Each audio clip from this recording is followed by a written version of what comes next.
Praise the lord. ఈరోజు దేవుని వాగ్దానము. మీరు చేయు కార్యములన్నీ ప్రేమతో చేయుడి. 1 కొరింథీయులకు 16వ అధ్యాయం 14వ వచనం.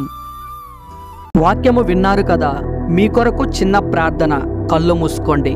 మీరు ప్రార్థనలో అడిగి ఉన్న వాటిని మీరు పొందుకొని ఉన్నారని, అవి మీ జీవితంలో జరిగి ఉన్నాయని నమ్మండి. నమ్ముట నీ వశమైతే నమ్మువానికి సమస్తము సాధ్యమే. ప్రార్థన. స్తోత్రం స్తోత్రం స్తోత్రం తండ్రి, నాయన పరిశుద్ధుడా, ప్రేమ కలిగిన తండ్రి, ప్రేమ స్వరూపి, నమ్మకమైన దేవ, కోట్లాది దేవదూతల మధ్య కనపరచబడుతున్న మా పరలోకపు తండ్రి, నీకు కోట్ల కొలది కృతజ్ఞతాస్తుతులు చెల్లిస్తున్నాడు తండ్రి. భూమిని ఆకాశమును సర్వలోకమును సృజించినటువంటి మా పరలోకపు తండ్రి, మీ పరిశుద్ధమైన ఘనమైన మీ బంగారు పాదములకు స్తోత్రములు తండ్రి. ప్రభువా, నా ప్రార్థనలలో ఏకీభవించిన మీ బిడ్డలను దీవించి ఆశీర్వదించండి తండ్రి.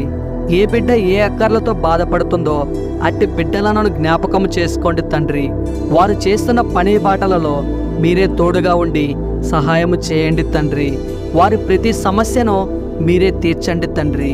వారికి ఎల్లవేళలా మీరే సహాయకుడిగా ఉండమని ఈ ప్రార్థన విను వారందరినీ గురించి యేసయ్య పరిశుద్ధ నామంలో అడిగి వేడుకొనుచున్నాను మా పరమ తండ్రి. Amen, amen, amen, amen.